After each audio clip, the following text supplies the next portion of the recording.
So Nota's going to start the recording here. Again, you are welcome to turn off your camera and go ahead and click on that YouTube link in the chat, and we will come back together in just a moment.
All right, if you would just drop in the chat when you finish the video.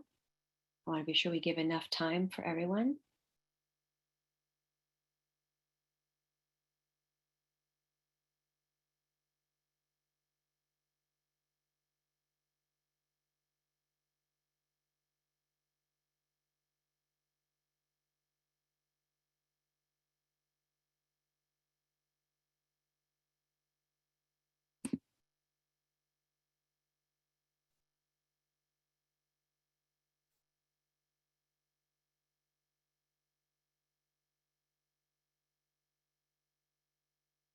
All right, it looks like most everyone has wrapped up the video. Again, it will be included in the options as we do the recording today. And today's recording will be posted in next Monday's Monday News for anybody who wants to review the information today. And I will be sharing that link as part of sharing the video. But I want to move on today on our big topic, which is parenting through project-based learning. When you watch that video, you notice there was a lot of crazy vocabulary, something that we would not normally have included in the lexicon of learning. And it certainly wasn't a part of learning when I was in school. But what we are really focusing in on with these projects is applying that critical foundational knowledge, building critical thinking skills, building work habits, and building successful students, not just for the here and the now as a student, but college students, professional students, students that are ready to move on and be their best selves going forward in life, career, beyond college and all of the things. So again, my name is Nikki Chase, and I am a senior Summiteer parent. I have been doing the parenting side of Summit since my daughter started Summit in 7th grade, and she graduated in 21. So we have gone through this. My son is still currently a Summit student, and I'm still living this with you. And I know the challenges that it can provide when you aren't quite sure how you need to help your kiddo. First and foremost, know that you are, just by showing up today, just by taking this time out of your morning to learn some strategies and tips and tricks, to teaching and learning in a new way, and being willing to help partner and support your kiddo moving forward. So you're there. Please know that you have resources available in me. That is nchase.academy.com, as well as in your cohort teacher, the one that you had the onboarding meeting at the beginning of school with, the one that you'll be meeting with quarterly, and the one that your student is meeting with weekly. We are all here to help support you. We also have the parent support group in Schoology. So if you have already joined Schoology, there is that parent group and that parent code that should have been shared with you at the beginning. If not, send me an email and I'll be happy to share that code with you. And that's a neat place for parents to share even simple things like a carpool request. But also, how is this working for your kid? Did you have a resource that was helpful? Anybody have any questions on this? And we have a number of families that have been doing this Summit thing on the parent side for a number of years. And even if I can't get to you quickly, I am one of the moderators for that group. Dr. Perez is a moderator for that group. Our academic coaches are moderators for that group. But we also have other parents that will step in and offer some tips and tricks to help you be successful as well. You are part of a very supportive community, and we are very, very thankful that you are here with us today. But today, again, we're back to that supporting this teaching and learning through project-based learning with your kiddo. And it's very different. So Mr. Shinoda, could you share the Google Doc that I'll be speaking from today in our chat? And then I'm going to go ahead and share my screen. And refresh your memory. Is that working?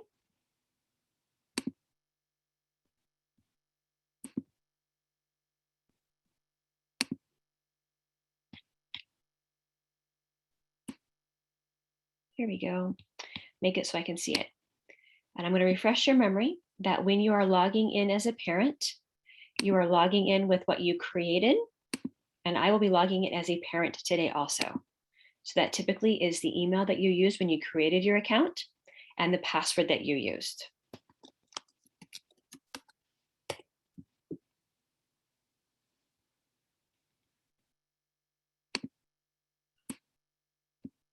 Okay. When I log in as a parent, I have two different options. For those of you with more than one student in our programs, you may have more than one kiddo option. What I loved most recently is Miss Williams, who is our events coordinator, has started dropping in some announcements that come directly from the Monday news. So I'm going to talk primarily about Monday home office hours and ways that you can support your kiddo, starting with that at-home day on Monday. The students have options for whole school office hours on Fridays with their teachers. Some teachers have additional office hours throughout the week, but you have this time with them on Mondays to help them kind of get focused and ready to launch their week. Monday at 8 a.m. in your parent email, you're receiving the Monday news. This is also a link. But Ms. Williams also put out some key events that are happening. If you have a senior, there's a virtual Q&A with Taylor Williams, who is our senior and junior academic coach. Right now, you're attending the parent boot camp. If your kiddo did not get their student ID photo taken and their yearbook photo taken at Gear Up Day, then the makeup picture day will be at Studio, which is the other campus, kind of on the backside of campus is on Valley Parkway. The front side is kind of on Pennsylvania. And you'll be able to get onto that campus from 9 to noon on Tuesday, that is tomorrow, for Makeup Picture Day. So they've pulled these announcements from that Monday news email, and it's showing up in our Schoology group. This one is publicized to both parents and students. Right now, I'm looking at this like a parent, and I can also see the cool events that are important to me, including this Friday is the last day to add or drop classes. There's no school on Monday, and the link to Friday virtual office hours for students. What I want to pay attention to for my Monday home office hours in particular is this drop-down piece where I get to view it as my child. You'll notice that at the top here, it says viewing as in this light view band. This means I see it as he sees it. And what's really important to me are these teacher updates. So Mrs. Sonoda, his English teacher, has posted this morning what he needs to do this week. Check any red or yellow checkpoints in Summit. She's going to get all of her feedback finished by 4. Bring the dystopian novel to class this week. This is important for students that have workshops. For the students that are full virtual, you will need to be paying attention to this as well, because this is also the additional pieces that need to happen this week for all students. Whether students attend a workshop or are full virtual, the course curriculum is the same and the due dates are the same. So all of these announcements are incredibly important. Now, not all of his teachers have actually started updating courses yet this morning. There's another place that I can look at for my student, with my student, to ensure we know what to do this week. If I go here under courses, I have the ability to look for additional course syllabus or course planning documents. So Mrs. Sonoda has already posted the update with the action items for English, but I can also look here under materials for Mr. Owen's courses. So up here, we have the calendar event and the master calendar for world history first semester.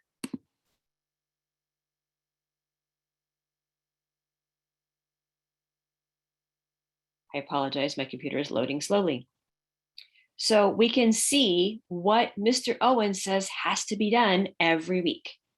Some of our kiddos struggle with toggling back and forth between looking for what's assigned in Schoology and Summit where they do the work. So this is a place where you can help them move back and forth. You'll notice that I have 2 tabs open here. I have my Schoology tab and I have my Summit tab. I would encourage you to have your students do that as well, so they can move easily back and forth between the 2. Your student will log in to Google first and then sign in with Google to Summit Learning and to Schoology. As a parent, you log in separately, like I'm doing this morning. But we can look through, and every teacher has posted somewhere either the weekly updates that show up here under updates, or under materials, there'll be something called a workflow document. They'll be called a content calendar. They'll be called an assignment calendar. Sometimes it's just called a calendar. And when we look, we identify with our student what we need to be working on. And that is setting us up for the goal and plan piece.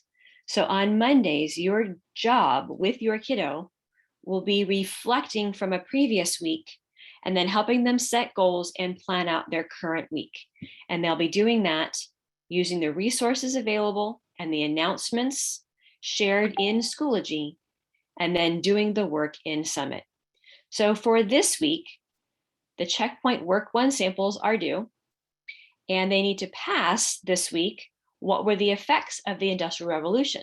But I can look back and they should have passed what was the impact of the French Revolution. So by the end of this week, they should have 2 of those PFAs, power focus areas, completed. They also need to be working on their work samples, and that's just for history. Sometimes it helps to start and holistically look at everything in Schoology and even write down a to-do list with your kid, and then translate that to Summit. You know your kiddo best. You can meet them where they are and help them grow this skill. To be very transparent, this is project management skills. This is things that executives pay big bucks for the training, or they pay big bucks and hire a project manager. Your student is learning this process as a part of their high school career, and it's very empowering going forward. However, this may need additional support from you as well as from their mentor teacher. And this will be something they'll be talking about mentoring these first few weeks of school. So, step one, log in to Schoology and identify what's due.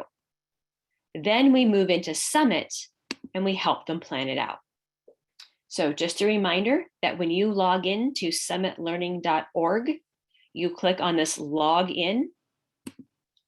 Now your student will log in using their Google Drive. As a parent, you log in here under Parents Login. And you log in with that really strange login information.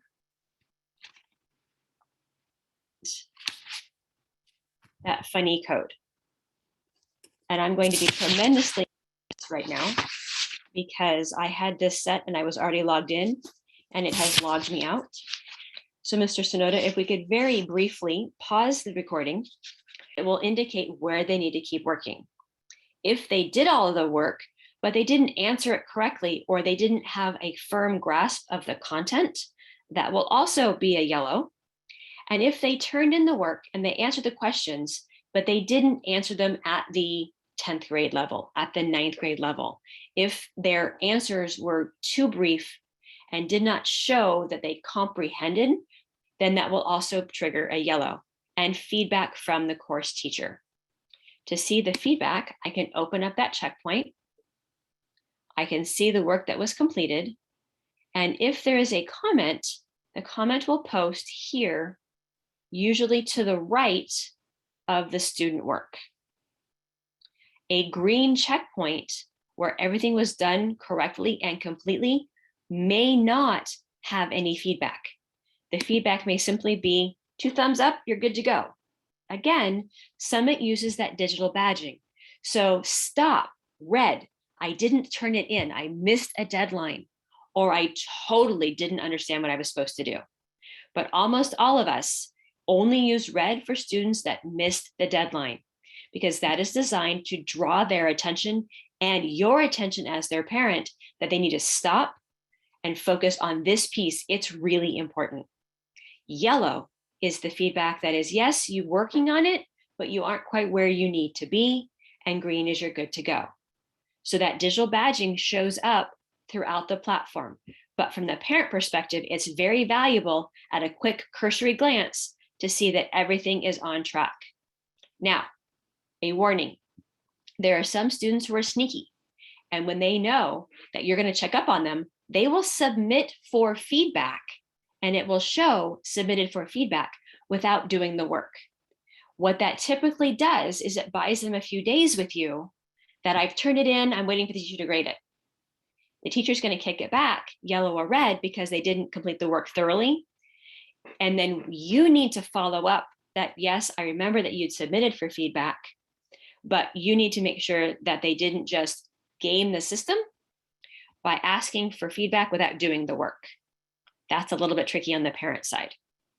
So as we navigate through, we have a chance to look at these different assigned projects and see what's due when. We'll notice that for English, the entire project is launched with those relevant due dates. There are 2 pieces that are due on the 10th, and we have this first one where the feedback is requested. Now, if I want to check up on my kiddo, I have the option where it says feedback requested to look at the work that was submitted. So this is an example of the worksheet that the student would have done work in. And here is an example of the student that has filled in the work. And here is an example of a comment that's been coaching from the teacher for the student. So this is an example of those comments, of that feedback, to help drive them into those best possible cognitive skills. I want to touch briefly on those cognitive skills, because you'll see what's being evaluated in this checkpoint is development. All of the teacher's comments are relative to the development piece. Again, to help build that cog skill of development.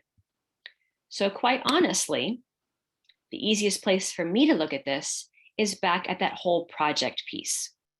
When I go up here to the project overview, I get to see which cognitive skills for the whole project are going to be evaluated, and I get to look at the rubric, because it's very transparent on what the teacher's looking for that's going to trigger my students' grades. At the 10th grade level, the appropriate grade level band will be a 4 through a 6. A 4 is considered 70% mastery on a traditional grading scale. A 5 is 85% mastery, and a 6 is 100% mastery. If your kiddo gets feedback of a 3.5, it's going to trigger a yellow on that cognitive skill because they fell outside of their grade level band. When you're working with your students, please continue to ask them questions that will help coach them into that grade level band for those cognitive skills, those critical thinking skills. So it is possible for a student to score higher than the grade level band, but I would like to draw your attention to this drop down, because we, as part of that growth mindset, grow the band every year. So at the 9th grade, we expect students to come in 70% mastery being a 3.5, and 100% mastery being a 5.5. And they will fall somewhere in that grade level band. By the 10th grade, it goes up a half. By the 11th grade, another half. And by the 12th grade, another half.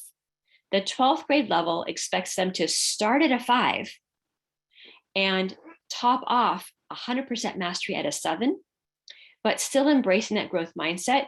We offer the 8 on that scale. The 8 is considered to be a pre-professional or college graduate level.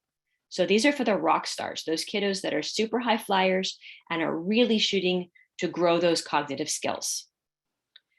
So the rubric here only is going to show the cognitive skills that are assigned for this project at this grade level band. That's what it's going to default to.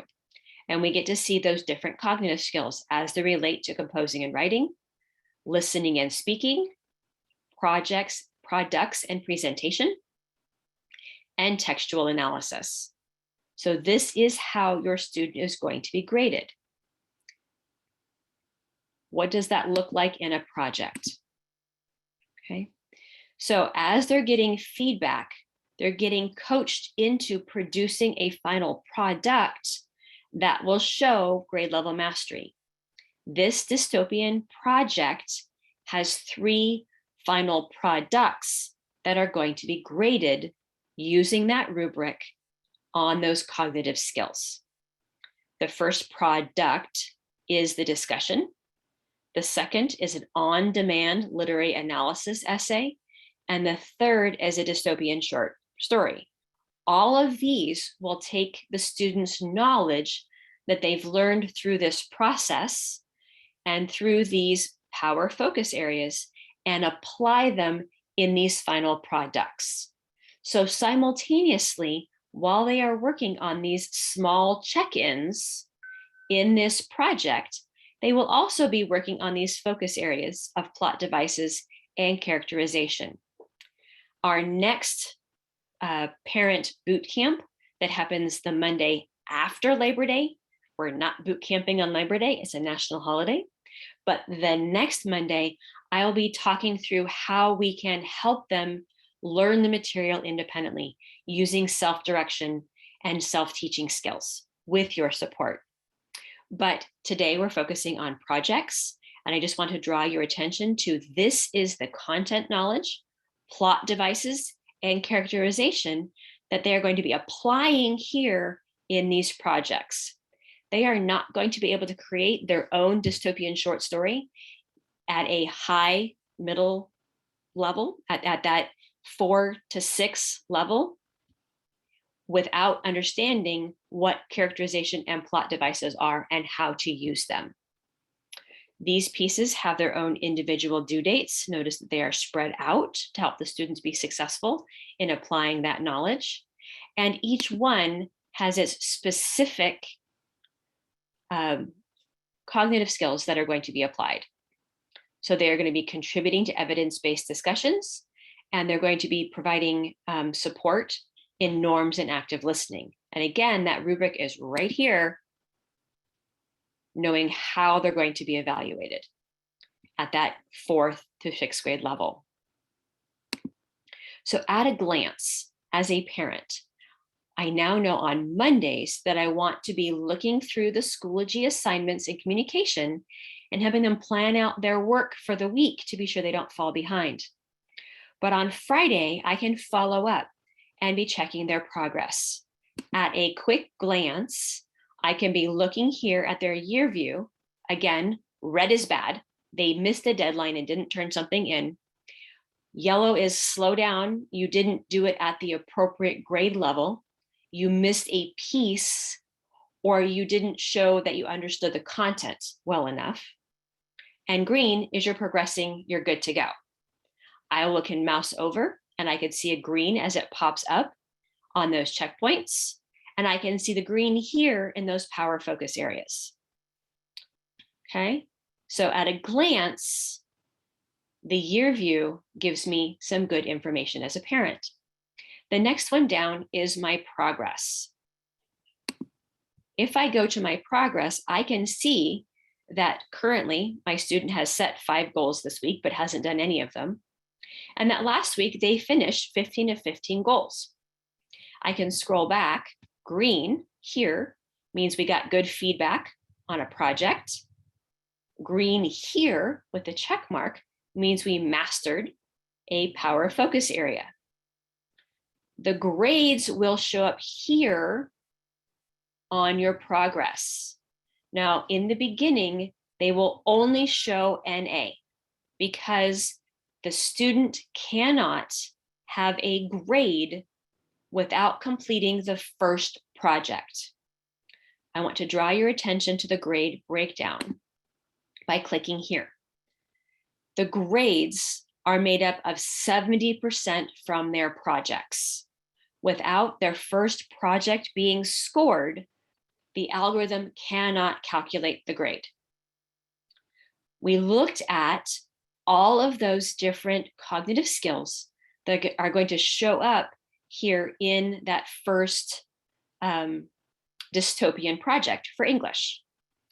I can scroll down and I can see that 1, 2, 3, 4, 5, 6 cog skills are associated with that first project.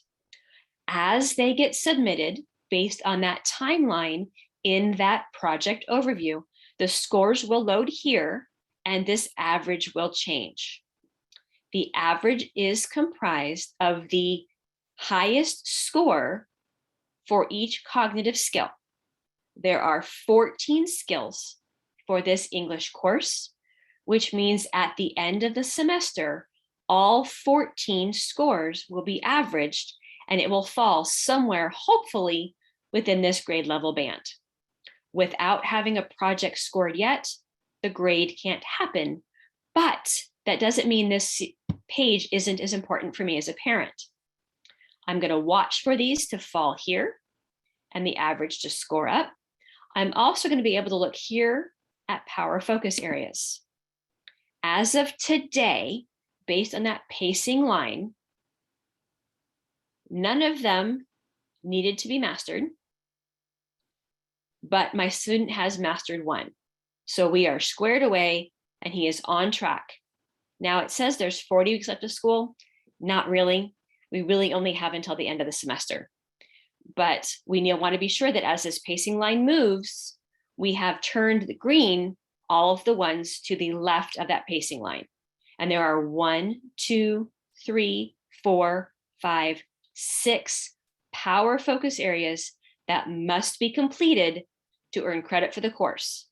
And those power focus areas are worth 21% of the grade. Additional focus areas, there's only one, and that one is worth 9% of the grade. Note to parent, note to student, do this. It's worth 9% of your grade. So when you find yourself current in your English course, that week, you should attack that focus area. Now, this will not negatively impact their grade, but that 9% will boost. And that one for this course is called knowledge of words. Okay, grading. So this average that shows up right here is the average score applied to that 70%. So for those mathematicians, if that student has a 6.0 cognitive skill average from all 14 of those skills by the end of the semester, then they will earn 100% of that 70% towards their final grade. And they have completed all of those 6 cognitive skills, means they will have earned 100% of that 21% towards their final score, earning them a total of 91%. I always tell kiddos to think about this as cookies. You have 100 cookies towards your final grade. The average here gives you the amount of that 70 cookies that are available for your projects. Doing all of your power focus areas guarantees you 21 cookies towards your final score, and a 91% qualifies as an A. If you want that higher A, or if perhaps you didn't necessarily rock star that cognitive skill average, doing those additional focus areas will boost your grade. If for some reason your student is growing and learning and developing their cognitive skills, and they're scoring a very solid average of a 5.0, then they would have 85% of that 70% towards their final grade. Grading is a little bit different. Students that don't turn in projects, that don't turn in final products that are part of projects, struggle passing the course. It will affect the student's grade when the teacher puts in the score. If the teacher is giving your student some grace and you notice that that due date has passed, but it hasn't turned red yet, that grade will not be effective until that grade gets zeroed out by the teacher. So please be paying attention as you're looking at the projects and following up on Fridays, making sure that your student is turning in the work and that the grade reflects that. The other place that you can find student grade progress is clicking on it here in your year view.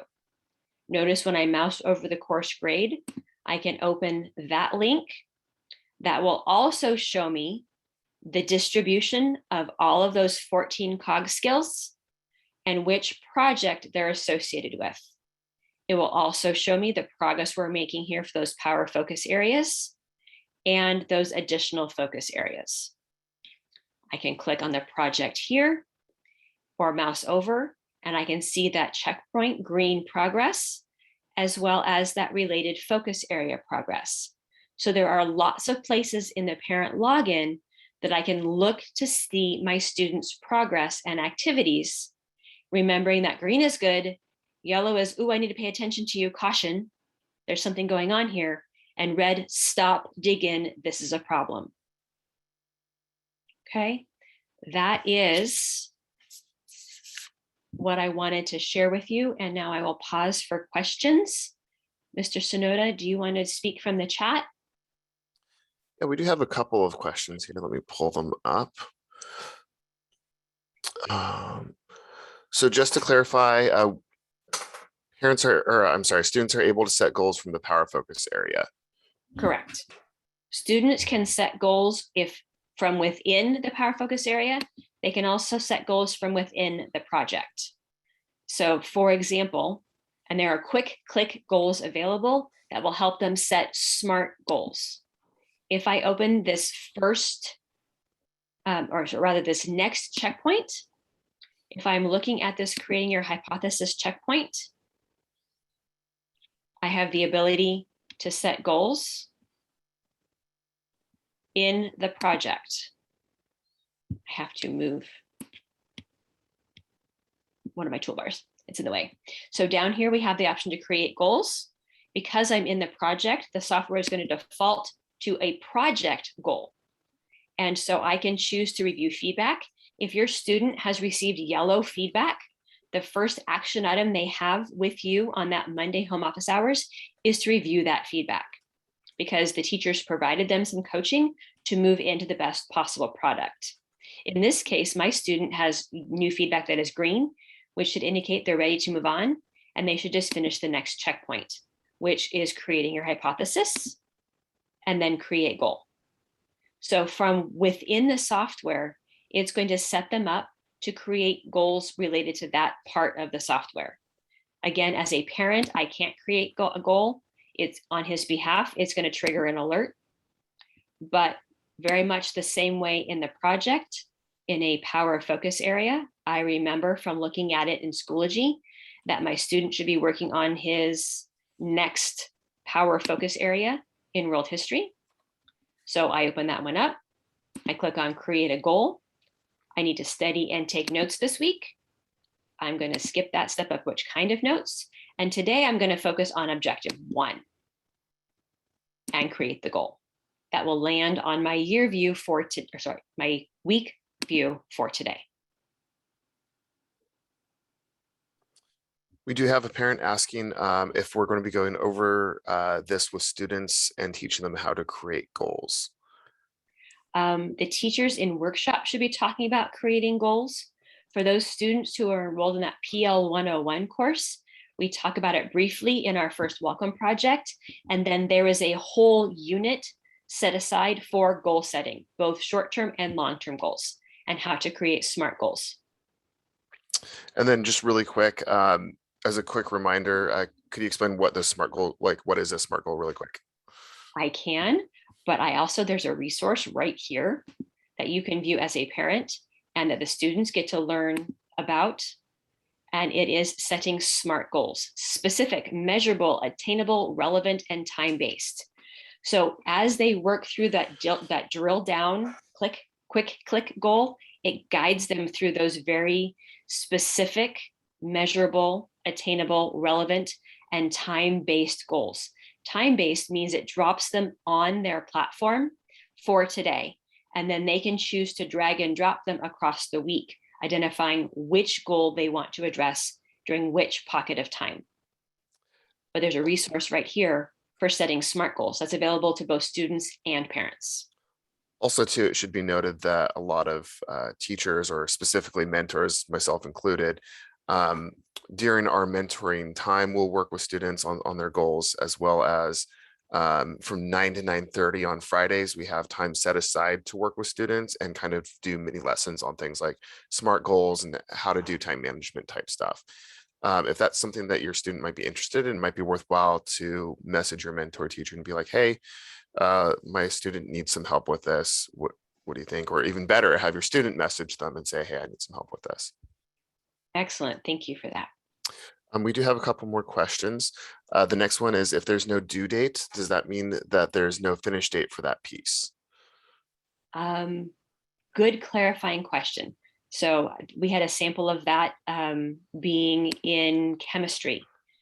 I thought most teachers are actually dropping those dates in the actual assignment title, but if it's not there, I would verify back with the class calendar option that's posted, and you'll notice that we're making amendments here. So the checkpoint 4, ideally, checkpoint 3 should have been assigned here. And we had a due date of creating a hypothesis that is due on 8/31. So the information of due dates will be communicated in one of those two places. It should be noted too that I know some teachers will do it specifically in Schoology to have flexibility in case stuff comes up, they can push those due dates back a little bit. It's a little trickier in Summit. Changing it is odd in Summit because when you make once you've launched it to the students and they start working in it, if I make a change, it forces all the students to resubmit or make changes to their documents. So, but there should be due date information either available in Schoology or in Summit for every checkpoint. We've got 2 more questions. The next one, it might be a wait until a follow-up sort of thing, but I had a parent who was unable to view their students' project links as her, or it said that they weren't able to view the project links as her. Is that a restriction on parents, or was that just general funkiness with the Summit platform? That would be general funkiness with the Summit platform. If that parent can linger behind, we can do a quick check when we're done with the screen sharing and the recording. Cool. And last question, is PL 101 offered to all students? If so, how do they sign up? PL 101 was offered to all incoming freshmen and transfer students. If they were not enrolled in that, it could have been that they came to us from a Summit-based learning platform. If they're interested, they should reach out to their academic coach or use the add drop form that was posted in Schoology to request to add that to their schedule. It is a 5-unit elective course, pass fail.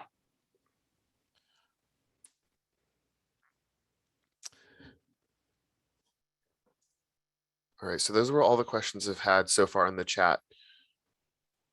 Okay, I do want to be respectful of your time and thank you very much for coming.